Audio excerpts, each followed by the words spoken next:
사도행전 13장 21절에서 23절까지 말씀 보도록 합니다. 사도행전 13장 21절에서 23절까지 말씀 길지 않은 부문이니까 같이 한 목소리로 읽도록 하겠습니다. 시작. 그 후에 그들이 왕을 구하거늘 하나님이 베냐민 집사람 기스의 아들 사울을 40년간 주셨다가 피하시고 다윗을 왕으로 세우시고 증언하여 계시되 내가 기스의 아들 다윗을 만나니 내 마음에 맞는 사람이라 내 뜻을 다 이루리라 하시더니 하나님이 하신 대로 이 사람이 통해서 이스라엘을 위하여 구주를 세우셨으니 곧 예수라. 아멘. 서로 인사하겠습니다. 사랑합니다. 축복합니다. 특별히 이 시간, 지금 이 시간 우리가 예배드리고 있는 이 시간에 유초동 무성교학교가 동시에 진행되고 있어요. 우리 교사님들, 우리 학생들, 우리 어린 친구들이 정말 이 동일하게 우리가 예배드리는 가운데 함께 동일하게 또 성경학교로 진행하고 예배하는 가운데 그들이 인격적으로 주님을 만날 수 있도록 특별히 기도해 주시면 감사하겠습니다. 저는 바라기는 우리 성교회가 정말 하나님을 기쁘시게 하는 교회가 됐으면 좋겠어요. 아멘. 우리 성도들도 참 행복한 교회가 됐으면 좋겠습니다. 그런데 우리가 행복한 것 더 이상으로 하나님을 기쁘시게 하는 교회가 됐으면 좋겠어요. 이런 마음의 소원이 듭니다. 저 우리 성교회를 볼 때 많은 교회가 있지만 또 우리 교회보다 더 큰 교회가 너무나 많이 있죠. 그러나 그 크기에 상관없이 우리 성교회를 바라볼 때마다 우리 주님의 마음이 정말 마음을 시원케 해드리며 주의 마음 가운데 큰 기쁨 되어지는 그런 교회가 되기를 간절합니다. 그리고 성교에 속한 우리 모든 성도들 한 분 한 분이 특별히 이 자리에 참석한 모든 한 분 한 분이 오늘 성경처럼 내 마음에 맞는 사람이라, 내 마음에 합한 사람이라, 내 마음을 기쁘게 하는 사람이라 주님께로부터 인정받는 복된 은혜가 있게 되기를 주님으로 축복합니다. 우리 서로 인사할까요? 주님의 마음에 맞는 사람이 됩시다. 아멘. 성경에 보면요, 하나님의 마음을 기쁘시게 하는 사람들이 많이 있고요, 또 교회가 많이 있습니다. 하나님을 기쁘시게 하는 사람에 대해서 이야기한다면 제일 먼저 누구를 떠올릴까요? 예수님을 떠올릴 수 있죠. 예수님은 세상 모든 사람들 가운데서 가장 하나님의 마음을 기쁘시게 하는 사람이었습니다. 이 땅에 오셔서 사역을 시작하실 때 세례 요한에게 세례를 받으시면서 이는 내 사랑하는 아들이요 내 기뻐하는 자라. 우리 주일날 우리 함께 살펴봤죠. 하나님의 음성을 들었어요. 여기서 기뻐하는 자라는 말은 바로 내 마음에 맞는 자라는 일입니다. 하나님의 마음에 맞는 자라 주님께로부터 인정을 받았다는 것이죠. 또 예수께서 변화산에 올라가셔서 영광스러운 모습으로 변형되셨을 때도 동일한 음성을 들려주셨죠. 예수님의 그 변형되신 모습과 또 모세와 엘리야가 나타나서 예수님과 대화하는 것을 들었던 베드로가 놀라서 여기가 좁사오니 초막 셋을 질 때 하나는 주를 위해서, 하나는 모세를 위해서, 하나는 엘리야를 위해서 그렇게 하겠습니다. 그렇게 했을 때 갑자기 구름 사이에서 음성이 들려왔죠. 이는 내 사랑하는 아들이요 내 어떤 자니? 기뻐하는 자니 너희는 그의 말을 들으라. 그 음성이 들려왔습니다. 그렇습니다. 예수님만큼요 하나님의 마음을 기쁘시게 하고 하나님의 마음에 맞는 사람은 없을 것입니다. 그런데 예수님도 그렇지만 오늘 본문에 보게 되면 또 한 명 하나님의 마음을 기쁘시게 했으며 하나님의 마음 가운데 하나님의 마음에 참 맞는 사람, 하나님의 마음에 정말 마음에 드는 그 사람이 하나 나오고 있어요. 누구죠? 다윗입니다. 한번 오늘 본문을 읽은 본문에 보게 되면 주님은 뭐라고 말씀하셨죠? 내가 이새의 아들 누구를 만나니? 다윗을 만나니 내 마음이 어떤 사람이라고요? 맞는 사람이라고. 이전 번역 성경에는 내 마음에 합한 사람이라고, 내 마음에 꼭 드는 사람이라고, 내 마음에 꼭 맞는 사람이라고 주께로부터 인정함을 받았다는 거예요. 그래서 하나님께서는요 당신의 마음에 맞는 이 다윗을 통해서 하나님의 그 뜻을 이뤄가셨던 것을 보게 됩니다. 본문 21절과 22절을 다시 한번 보도록 합니다. 21절과 22절을 다시 한번 읽어보도록 할까요? 시작. 그 후에 그들이 왕을 구하거늘 하나님의 베냐민 집사람 기스의 아들 사울을 40년간 주셨다가 피하시고 다윗을 왕으로 세우시고 증언하여 계시되 내가 기스의 아들 다윗을 만나니 내 마음에 맞는 사람이라 내 뜻을 다 이루리라 하시더니. 아멘. 여기 보면요 여러분, 하나님은 이스라엘 왕으로 사실은 사사시대가 끝나면서 왕정시대가 시작되면서 누구를 세우셨어요? 사울을 세우셨죠. 몇 년간요? 40년간 왕으로 세우셨어요. 40년간 이스라엘을 이끌도록 그 왕으로 세우셨습니다. 그런데 아무리 봐도요 사울은 하나님을 기쁘시게 했습니까? 하지 못했죠. 그래서 그를 하나님께서는요, 피하셨다. 왕위에서 그를 끌어내셨다라고 말씀하고 있습니다. 그렇다면 여러분, 왜 사울은 오늘 다윗과 달리 이 사울은 하나님을 기쁘시게 하는 자라고 주님께로부터 인정함을 받지 못했을까요? 여러분, 사울이 아무 일도 안 했습니까? 아니죠. 여러분, 성경에 보게 되면 사울은요, 하나님을 위해서, 이 하나님 나라를 위해서 정말 열심히 일했습니다. 이 사람만큼 열심히 일하는 사람은 없어요. 정말 그의 삶은요, 온통 하나님을 위해서, 그리고 이스라엘 나라를 위해서 전쟁하는 이야기로 그 삶 가운데 삶이 가득 차 있어요. 열심을 따지면요, 이 사람만큼 따라갈 정도는 없을 정도로 열심히 일했지만, 그는 그럼에도 불구하고 하나님을 기쁘시게 할 수 없었다라고 말하고 있습니다. 혹시 여러분, 사울이 혹시 윤리적으로 어떤 치명적인 실수라도 범한 것입니까? 아닙니다. 윤리적인 시각으로 보게 되면요, 다윗보다 더 사울이 도덕적이고요, 윤리적입니다. 그런데도 왜 사울은 하나님께서 그를 버리셨고 그를 피하셨습니까? 그것은 명확합니다. 하나님의 마음에 맞지 않았기 때문입니다. 세상적인 관점에서 보면 여러분, 업적은 참 중요합니다. 또 얼마나 그가 윤리적인가, 그가 얼마나 도덕적인가, 그 정말 깨끗한 삶을 살고 있는가, 얼마나 많은 선행을 했는가, 착한 일을 많이 했는가, 정말 어떤 가문 출신인가, 어떤 학교 출신인가, 어떤 학벌을 시켰는가, 이런 것 외적인 조건들이 참 중요하죠. 그렇죠? 그래서 장관을 등용할 때도 어떤 그런 중직자를 등용할 때도 그 사람의 어떤 배우를 다 조사합니다. 그래서 정결하고 깨끗하고 흠이 없는 사람을 뽑으려고 애를 쓰죠. 그런데 문제는요, 하나님께서는 사실은 그런 것을 보지 않으신다는 거예요. 여러분, 사울왕은요, 하나님을 기쁘시게 하지 못했습니다. 그런 하나님의 말씀을 지키지도 않았어요. 그가 자기가 원하는 대로 자기 열심을 가지고, 자기 고집을, 자기 생각대로 자기 열심을 가지고 하나님을 위해서 일한다고 했지만, 사실은 그것이 하나님을 기쁘시게 하는 것이 될 수 없었다는 것입니다. 결국 하나님은요, 그를 버리셨습니다. 자기가 자기 열심으로 아무리 주님을 위해서 일한들 하나님의 마음에 합한 그 열심이 아니었기 때문에 바로 그를 피하시고 그를 버리셨습니다. 그렇다면 여러분, 하나님은 무엇을 중요하게 여기실까요? 하나님은 과연 어떤 사람을 버리시고 어떤 사람을 불러 사용하실까요? 하나님께서 다윗을 향해서 내 마음에 맞는 사람이라고 하셨던 가장 분명하고 확실한 이유가 사무엘상 16장 7절에 나오고 있습니다. 한번 찾아보도록 할까요? 사무엘상 16장 7절 말씀입니다. 본문을 적어놓으시고요, 사무엘상을 한번 보도록 합니다. 사무엘상 16장 7절 말씀입니다.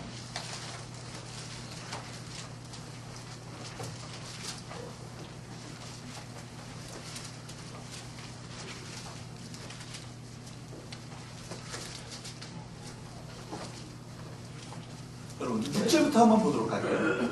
434페이지에 구약성경 434페이지 있습니다. 434페이지 찾으셨나요? 6절부터 한번 보도록 합니다. 6절 한번 읽어봅니다. 시작. 그들이 오매 사무엘이 엘리압을 보고 마음에 이르기를 여호와의 기름 부으실 자가 과연 주님 앞에 있도다 하였던, 여기까지요. 엘리압을 봤어요.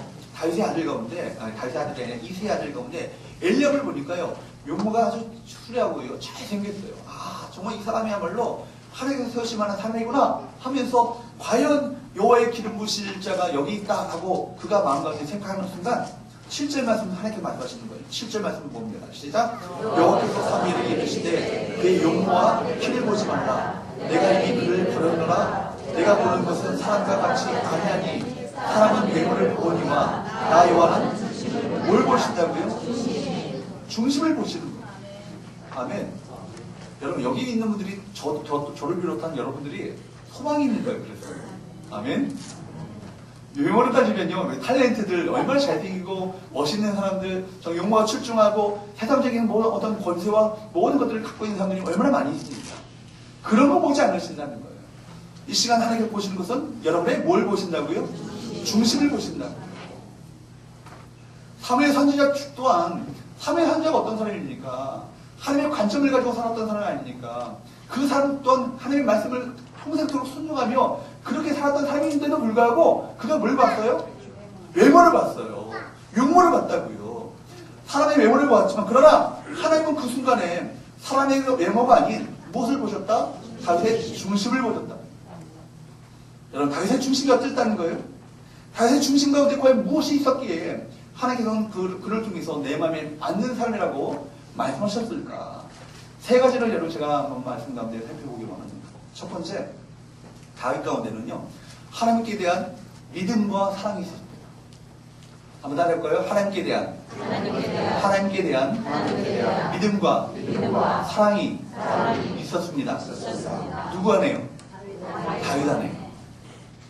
여러분, 다윗이 얼마나 하나님을 신뢰하고요, 얼마나 다윗이 하나님을 사랑했는지 사무엘상 17장에 잘 나타나 있어요. 여러분, 사무엘상 17장에 보면 누구와의 싸움이 나오죠?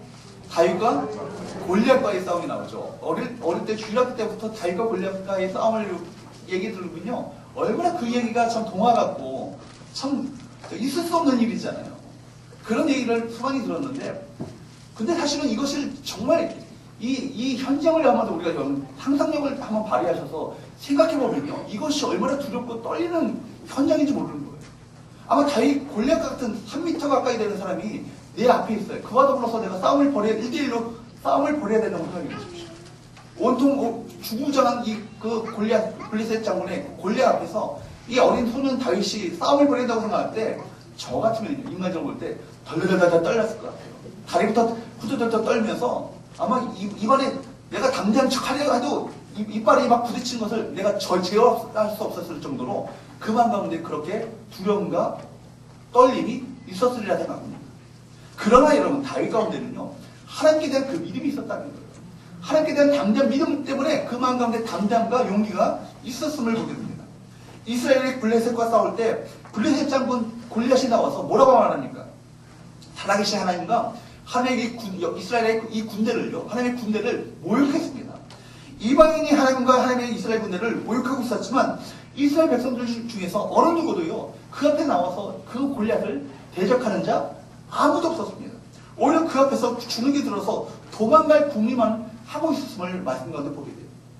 아버지 심부름으로 형들을 면회하러 왔던 이 다윗은요, 전능하신 하나님과 이스라엘 군대를 모욕하는 이 골리앗을 바라보면서 견딜 수 없는 하나님의 그 열심을 마음 가운데 품게 됐다는 것이죠.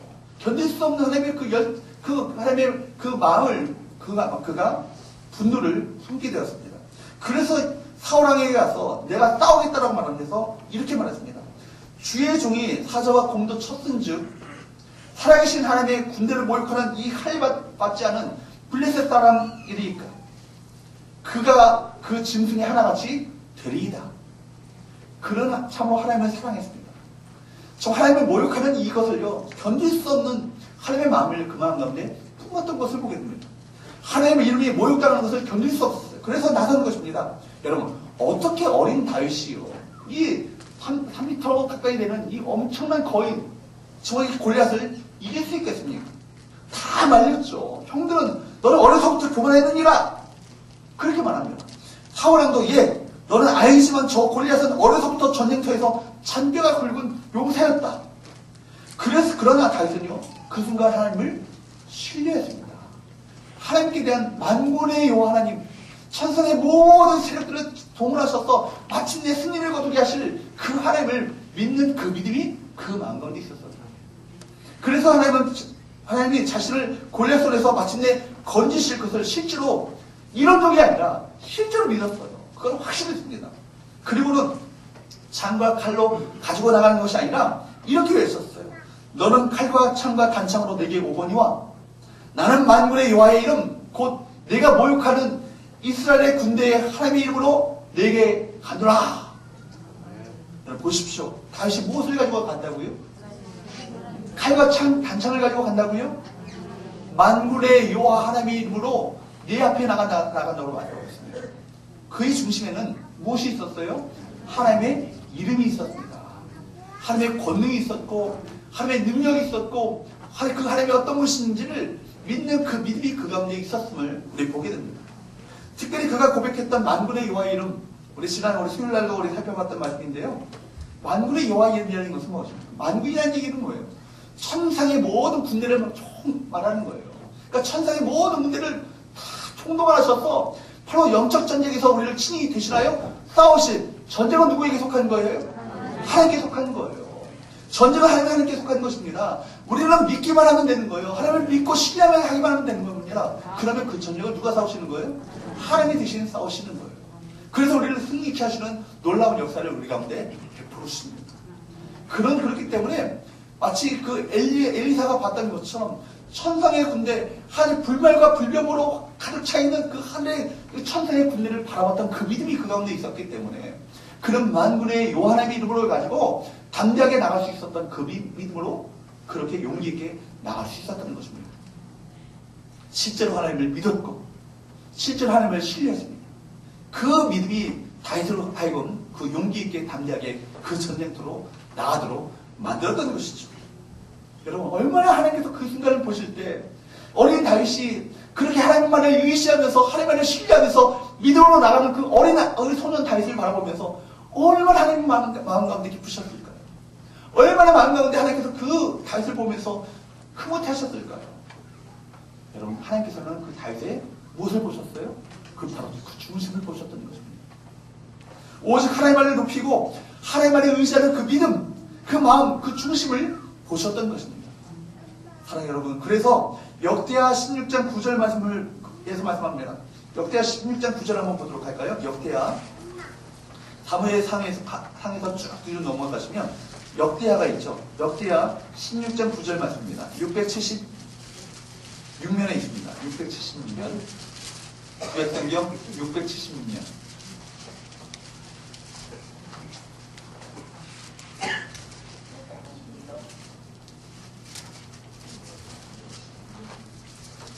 역대하 16장 9절 말씀 찾으셨어요? 우리 같이 한번 읽어보도록 할까요? 시작. 여호와의 눈은 온 땅을 두루 감찰하사 전심으로 자기에게 향하는 자들을 위하여 능력을 베푸시나니. 여기까지요. 여호와의 눈은 어떻게 하고요? 하나님께서 온 땅을 어떻게 하신다고요? 두루 감찰하신다고요. 두루 살펴보시는 거예요. 누가 있는가? 마치 손을 펴면서 눈을 갖다 대고 누가 있는가 보는 것처럼 살펴보는 거예요. 그러면서 온 땅을 두루 감찰하시는데 어떤 자에게 그 눈이 향했다고요? 전심으로 누구에게?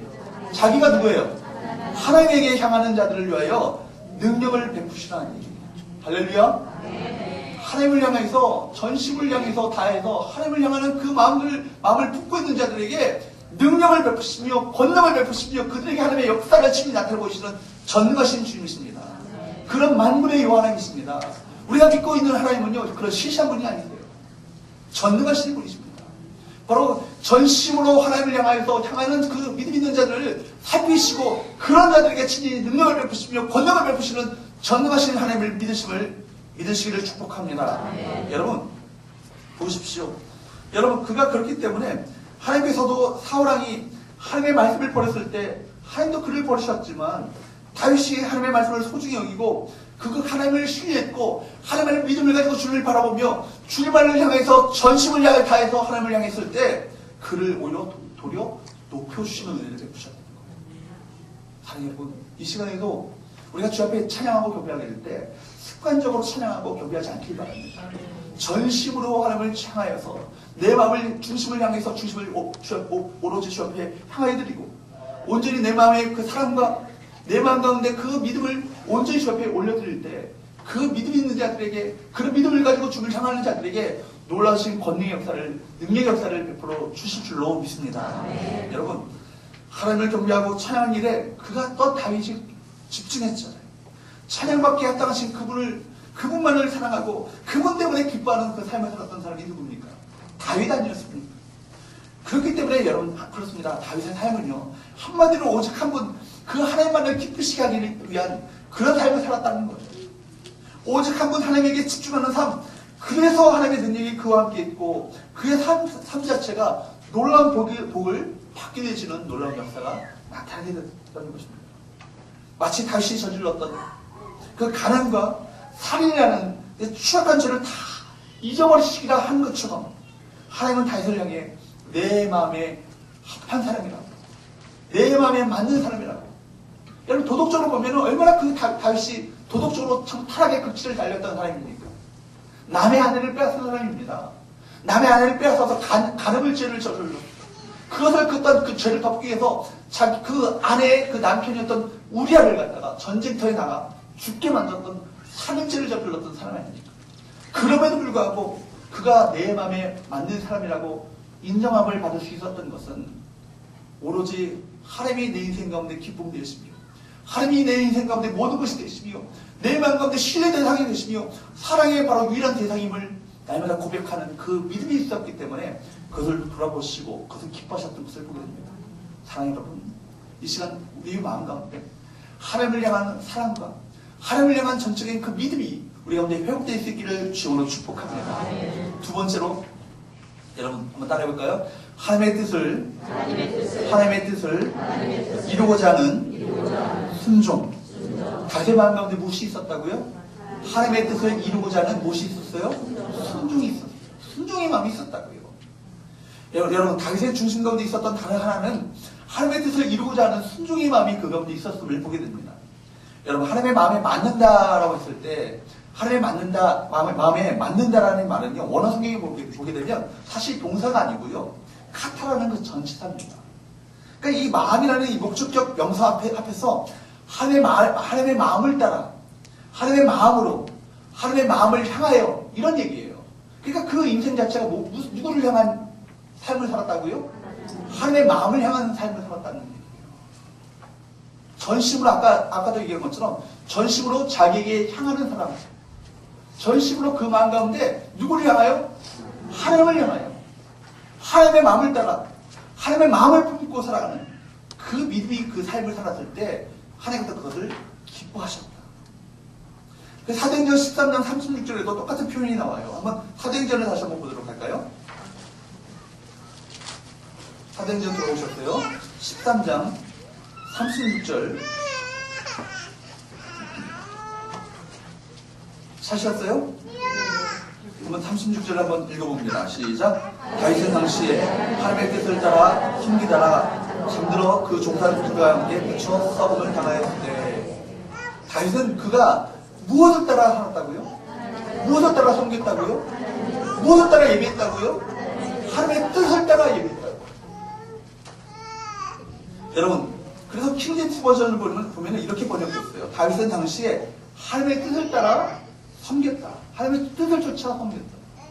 다른 영어 성경 보게 되면 NIV나 NASB 같은 경우 보면은 이 하나님의 뜻을 하나님의 목적이라고 번역했습니다. 하나님의 뜻을 무엇을 번역했다고요? 목적이라고. 하나님의 목적을 따라. 그러니까 여러분, 하나님의 마음에 맞는다는 것은요, 말하자면 하나님의 마음을 따라 그 마음이 움직였다는 거예요. 누구의 마음을 따라? 하나님의 마음을 따라 그 마음이 움직였다. 또한 하나님의 목표하신 것을 따라 자신의 목표를 거기에 맞췄다는 얘기예요. 다윗은 언제나 자기의 뜻, 자기의 야망이 아니라 하나님의 마음을 따라 늘 하나님의 뜻을 묻고 그 뜻을 자기의 목표로 삼아 순종하는 삶을 살았다는 것을 우리 말씀 가운데 보게 됩니다. 자신의 생각, 자신의 계획대로 한 게 아니에요. 자기 고집대로 한 게 아니에요. 언제나 주님의 뜻이 무엇입니까? 주의 마음에 향한 것이 주의 마음에 어디 계십니까? 주께서 원하실 것이 무엇입니까? 주께서 이것을 통해서 이루고자 하실 것이 과연 무엇인가를 날마다 물으면서 그 묻는 바에 따라 순종하는 삶을 살았다는 겁니다. 심지어 그가 전쟁하러 나갈 때도 하나님께 언제나 먼저 물었습니다. 하나님, 이 전쟁에 나갈까요? 하나님과 함께 하시겠습니까? 그리고는 하나님과 나가라고 하면 나갔고 나가지 말라면 하지 않았습니다. 자기 생각대로 하는 것이 아니라 자기가 원하는 대로 하는 것이 아니라 늘 누구께? 하나님께 묻고 행했다는 것입니다. 또 자신의 감정보다 하나님의 뜻을 따라 뜻을 먼저 생각했습니다. 사울왕을 피하여서 도망가던 시절에 한 번은 사울왕을 죽일 수 있는 저로리를 만났잖아요. 굴속에 피 있었던 그 다윗에게 사울왕이 쏙 들어온 거예요. 그리고 거기서 용변을 보는 거예요. 기회는 이때다 하면서 죽일 수 있잖아요. 실제로 그랬어요. 다윗의 주변 사람들이 저 사람 이제 죽이십시오. 저의 귀입니다. 죽이십시오. 그랬는데 그때 뭐라 말합니까? 여호와의 기름 부음 받은 자를 치는 것을 여호와께서 금하시나니. 보십시오. 자신의 감정이나 정치적인 입지보다 무엇을 먼저 생각했다고요? 하나님의 뜻을 먼저 생각했다. 그 중심에는 실제로 하나님께서 함께 하셨기 때문입니다. 그래서 그렇게 다윗은 처음부터 끝까지 하나님의 눈길이 머무는 곳, 하나님의 생각이 멈추는 그곳을 늘 바라봤던 것입니다. 하나님께서 계획하셨던 것, 하나님께서 원하시는 것을 찾아서 그것을 이루고자 애썼습니다. 자신의 감정, 자신의 능력, 자신의 이해관계가 그 삶의 목적이 아니었어요. 하나님께서 뭘 원하시는지, 그것이 그 자신의 삶의 원동력이었고 그 삶의 목표가 되었던 것입니다. 하나님과 자신의 눈길을 늘 같이 맞추었던 거예요. 그렇게 살았던 사람이 누굽니까? 다윗이에요. 그러기에 그런 하나님의 마음에 맞는 합한 사람이 되었습니다. 사랑하는 여러분, 이 자리에 참석하고 저와 여러분들도 하나님의 눈길이 머무는 그곳에 우리의 눈을 들어볼 수 있기를 바랍니다. 하나님을 바라보시는 것을 바라볼 수 있기를 바랍니다. 하나님의 마음이 머무는 그곳에 우리 마음이 거기에 머무르기 바랍니다. 하나님의 계획하신 일이 무엇인지 알아 그 일을 이루는데 헌신하시는 저와 여러분 되시기를 주님으로 축복합니다. 우리가 이렇게 살고자 한다면 우리도 하나님의 마음에 맞는 사람이 될 거예요. 그리고 하나님의 위대한 역사를 이루는 사람이 될 것입니다. 그래서 사도행전 13장 36절 다시 한번 보게 되면 36절 다시 한번 보도록 합니다. 다윗의 삶에 대해서 성경은 이렇게 요약합니다. 36절 시작. 다윗은 당시에 하나님의 뜻을 따라 섬기다가 잠들어 그 조상들과 함께 묻혀 썩음을 당하였을 때, 여러분 이것이 얼마나 복된 결론입니까? 그것만이 아니에요. 또 오늘 본문 22절에서 하나님은 다윗을 통해 내 뜻을 다 이루리라 이렇게 말씀하셨어요. 물론 여기서 말씀하시는 하나님의 뜻은 예수 그리스도를 세상에 보내셔서 이 세상을 구원하신 것입니다. 이 구원의 역사를 위해서 누구를 사용하신 거예요? 다윗을 사용하신 거예요. 그래서 마태복음 1장 1절 여러분 잘 아시는 말씀이죠. 아브라함과 누구의 자손? 다윗의 자손 예수 그리스도의 세계가. 여러분 하나님은 온 세상을 구원할 구세주를 아브라함의 후손으로 또 누구의 후손으로? 다윗의 자손으로 이 땅 가운데 보내셨다는 거예요. 여러분 아브라함의 후손으로 구원받은 사람들이 얼마나 많이 있었겠습니까? 그런데 하나님은 그 중에서 다윗의 자손으로 예수님을 이 땅 가운데 오게 하셨다는 거예요. 왜 그랬을까요? 다윗이 하나님의 뜻을 따라 섬기는 사람이었고 그로 말미암아 하나님의 마음 가운데 속 드는 사람이었기 때문입니다. 사랑하는 여러분, 이런 은혜와 우리 영광이 우리 가운데 있게 될 바랍니다. 하나님께서 많은 위대한 일들을 펼쳐나가실 때 특별히 많고 많은 교회가 있지만 이 중화동에 변두리 있는 이 바로 성원교회, 아주 뭐 큰 교회도 아니고 대형 교회도 아니고 삐까뻔쩍한 외형적인 그것을 갖고 있는 교회는 아니지만, 그러나 여기에는 내 마음에 맞는 성도가 있다. 여기에는 내 마음에 합한 사람들이 있다. 내 마음을 기쁘게 하는 사람들이 있다. 주께서 인정하심으로 말미암아 이 교회를 통해서 위대한 일을 이뤄가시는 그 은혜와 축복이 우리 모두에게 있게 되기를 주로 축복합니다. 세 번째 마지막으로 여러분 다윗의 중심 가운데 과연 무엇이 있었습니까? 한번 따라해볼까요? 은혜에 대한 빚진 마음. 무엇이 있었다고요? 은혜에 대한 빚진 마음이 있었어요. 다윗이 하나님을 사랑하고요, 하나님의 뜻을 이루고자 순종할 수 있었던 것은 늘 마음 가운데 하나님의 은혜에 대한 그 빚진 마음이 그 마음 가운데 있었기 때문입니다. 하나님이 자신에게 베풀어 주셨던 놀라운 사랑에 대한 빚진 마음이 늘 있었던 거예요. 평생토록 하나님의 은혜에 대한 빚진 마음으로 살아갔던 사람이 바로 다윗이었습니다. 이런 다윗의 마음을 엿볼 수 있는 것이 사무엘하 5장 12절에 나타나고 있어요. 다시 한번 찾아봅니다. 사무엘하를 한번 볼까요? 사무엘하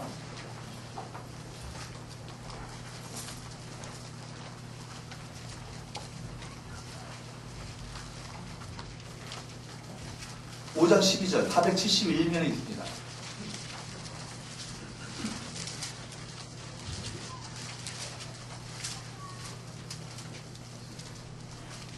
한번 읽어볼까요? 시작. 다윗이 여호와께서 자기를 세우사 이스라엘 왕으로 삼으신 것과 그의 백성 이스라엘을 위하여 그 나라를 높이신 것을 알았더라. 아멘. 여러분 지금 다윗이 무엇을 알았다고요? 뭘 알았어요? 내가 잘나서 왕이 된 거예요? 뭐예요? 누가 세우신 거예요? 여호와께서 누구를 세웠다고요? 자기 자신을 세웠다고요. 누구를? 다윗을 세운 것을 아는 거예요. 그래서 이스라엘의 왕으로 삼으시는 것과 그의 백성 이스라엘을 위하여서 그 나라를 높이신 것을 알았다는 거예요. 내가 왕이 된 것, 또 이 나라가 부강하고 왕성하게 된 것, 누구의 은혜라는 거예요? 하나님의 은혜라는 거예요. 내 공로와 내 노력과 내 힘으로 된 것이 아니라는 거예요. 여러분 이것을 알아야 돼요. 여러분 성공하는 그 순간에 여러분 깨달아야 할 것은 내가 힘을 다해서 내가 노력해서 내가 이만큼 애써서 된 것이 아니라는 것을 아셔야 되는 거예요. 누구의 은혜예요? 전적인 하나님의 은혜인 것을 깨달을 때 여러분 그럴 때 그 은혜가 더 더해집니다. 그럴 때 하나님의 축복이 더해지는 거예요. 여기에 보면 다시 알았던 것이 하나 있어요. 하나님께서 자신의 삶에 어떤 일을 행했는지를 그는 분명하게 똑똑히 알았어요. 저 시골 베들레헴 그것도 이세의 막둥이였던 그저 목동에 불과한 자신을 별로 뛰어난 것도 없고 아무도 자기 자신을 눈여겨보지 않았을 때 하나님은 자신을 보셨다는 거예요. 그리고 자신을 이스라엘 왕으로 삼으셨다는 거예요. 전적인 누구의 은혜라는 거예요? 하나님의 은혜라는 거예요. 그렇기 때문에 그는 하는 평생토록 하나님의 은혜에 대한 빚진 마음이 그 가운데 있었어요. 사무엘하 6장에 보게 되면 이런 다윗의 마음을 읽을 수 있는데 다윗이 이스라엘 성을 점령하고 하나님의 언약궤를 모셔오게 됐을 때 그는 하나님의 언약궤, 하나님의 임재의 상징이었던 이 언약궤 앞에서 기뻐 뛰었습니다. 하나님의 언약궤를 맨 제사장들이 6걸음을 옮길 때마다 사진 송아지를 가지고 하나님 앞에 제사드렸고 다윗 자신은 그 앞에서 배에 에봇을 입고 찬양하면서 춤을 추었습니다. 얼마나 열정적으로 힘을 다해서 기뻐 뛰며 찬양했든지 아랫도리가 그 바지가 흘러내리기까지 그것을 모를 정도로 하나님을 천적 하나님을 향해서 그 마음을 주 앞에 두고 찬양하며 경배했다는 거예요. 그런데 사울의 딸이었고 아내였던 미갈이 이런 다윗을 보고 이스라엘의 왕이 영치 없이 방탕한 자처럼 자기의 수치를 다 드러내셨군요. 이렇게 핀잔을 주셨어요. 그때 이 다윗이 말했습니다. 이는 내가 누구 앞에서 하는 것이라?